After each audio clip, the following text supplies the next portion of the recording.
नमस्कार बालमित्रांनो, आजच्या आपल्या प्रयोगाचे नाव आहे हवेचा दाब. आणि यासाठी लागणारे साहित्य रिकामी ही बिसलरी बॉटल आहे, रंग आहे, पाण्याचा कटोरा आहे, यामध्ये पाणी आहे आणि एक खिळा आहे किंवा आपण याला त्वचा म्हणतो. तर बघा, सर्वप्रथम काय करते मी की या बॉटलला एक छिद्र करूया. बघा, थोडं अंतरावर घ्यायचं, ज्यामुळे एकदम खाली न लावता या बॉटलला एक छिद्र करूया खालच्या दिशेने. बॉटल पासून 1 इंच वर छिद्र घेतलेलं आहे ना. बघा, आता सर्वप्रथम छिद्र बनवलेलं आहे. त्यानंतर काय करायचं की हा रंग या पाण्यामध्ये टाकायचा आहे. आता पाण्याचा रंग कसा झाला? कारण आपण लाल रंग टाकला. अशा प्रकारे तुम्ही कोणताही रंग पाण्यामध्ये टाकू शकता. आणि हे पाणी चांगल्या प्रकारे मिक्स करूया. झालंय का रे मुलांना मिक्स? हो. आता कोणत्या रंगाचं पाणी झालेलं आहे? लाल रंगाचं पाणी झालेलं आहे. आता बघा काय करायचंय, ज्या ठिकाणी छिद्र पाडलेलं आहे त्या ठिकाणी मी काय करते, असं बोटाने घट्ट धरून ठेवते आणि हे जे रंगीत पाणी आहे हे या बॉटल मध्ये टाकते. बघा, पाणी बॉटल मध्येच टाकायचं आहे आपल्याला. आधी ती या बॉटल मधलं पाणी जे थोडं काढते, कारण बॉटल भरलेली नाही आहे, त्यामुळं बॉटल भरून पाणी करायचं आपल्याला. पाण्याला रंग करण्यामागचं कारण काय असेल माहिती आहे तुम्हाला? सांगा बरं, काय असू शकते कारण? आपण साधं पाणी सुद्धा घेऊ शकतो, परंतु आपण हे पाणी रंगीत केलं. कारण काय असेल तुम्ही सांगा, तुम्हाला काय वाटते? हे पाणी रंगीत का बरं बनवलेलं आहे? बॉटलचा रंग कसा आहे? बॉटलचा रंग, पहिले बॉटलचा रंग पाण्यासारखा दिसत होता, परंतु आता काय केलं, आता लाल दिसत आहे. हे पाणी आपल्याला ओळखू येण्यासाठी आपण पाण्याला रंग दिला.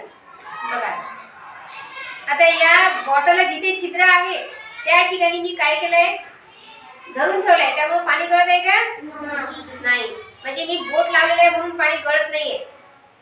बघा आता काय गंमत आहे.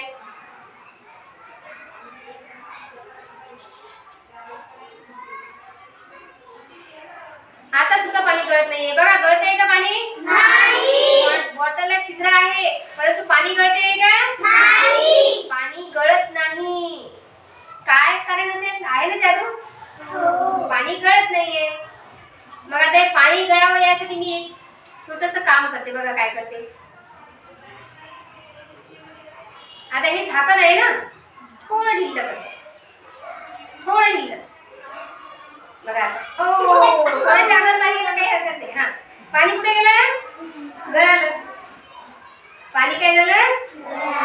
गळालं. आता परत झाकण बघ. हे बघा, बघा पाण्याची धार दिसली. आता परत झाकण घट्ट करते. बघा, आता झाकण घट्ट केलं, काय झालं? धार बंद झाली. आता पुन्हा आपण प्रयोग करूया. बघा, झाकण उघडलं, काय झालं? धार बाहेर आली. थोडं ढिल्लं केलं, उघडलं पण नाही. आता पुन्हा धार बंद झाली. आहे ना जादू? आता झाकण ढिल्लं केलं की काय होते? पाणी गळते. आता बघा, वरचं पाणी थोडंसं कमी झालेलं आहे बॉटल मधलं. वरचं पाणी कमी झालंय. मग अजून सुद्धा आपण हे पाणी गळू शकतो. बघा कसं, मी थोडंसं बॉटल असं थोडं दाबलं. काय केलं, बॉटलला थोडं दाबलं, त्यामुळे काय होतंय? बघा, पाणी गळत आहे. परंतु आता मी काहीच केलं नाही. पाणी गळतंय का? म्हणजे या बॉटलला छिद्र अजून सुद्धा पाणी गळत नाही. परंतु जर मी झाकण ढिल्लं केलं, बघा झाकण ढिल्लं केलं, धार सुरू, कारण पाणी गळते. आणि असं दाबलं तरी सुद्धा पाणी पडते.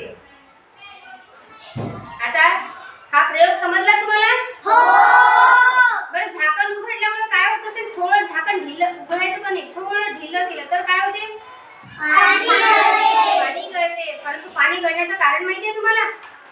या झाकण ढिल्लं केल्यामुळं होते काय की या झाकणामधून थोडी हवा या बॉटलमध्ये जाते आणि बॉटलमध्ये हवा गेल्यामुळं हवेचा जो दाब आहे तो त्या पाण्यावर येतो. हवेचा दाब पाण्यावर येतो आणि पाणी खाली पडायला सुरुवात होते. जर याला हवेचा दाब नसेल तर पाणी गळत नाही. बघा आता याला छिद्र आहे पण पाणी गळते का? नाही. कारण हा परिणाम हवेच्या दाबामुळे हे पाणी गळते. आलं लक्षात? आता आपण दुसरा प्रयोग करूया. आता मी झाकण पण ढिल्लं करत नाहीये आणि हवेला या बॉटलला असं दाबत पण नाहीये. तर बघा काय होते गंमत. मी काय करते आता या झाकणाच्या थोडं खाली एक दुसरं छिद्र करते बॉटलला. तोपर्यंत काय करते या जिथे छिद्र आहे त्याला थोडंसं आपण असं दाबून ठेवूया हाताला. म्हणजे काय होणार की ते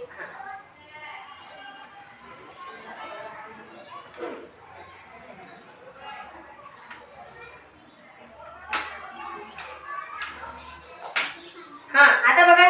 आता मी काय केलं एक दुसरं छिद्र पाडलं. ते छिद्र वरच्या भागात आहे. आता बघा. आता काय होतंय? आता बघा. आता गळतंय का? नाही. का नाही गळत? कारण जिथे मी छिद्र केले आहे त्याला बंद केलं त्यामुळे हे पाणी गळत नाही. परंतु मी जर या छिद्रावरील हे बोट काढलं तर बघा काय जादू होते. काय झालं? पाणी गळते. आता बघा पाणी गळते का? नाही. आता पाणी गळत नाही. परंतु जर मी हे बोट काढलं तर काय होते? पाणी गळते.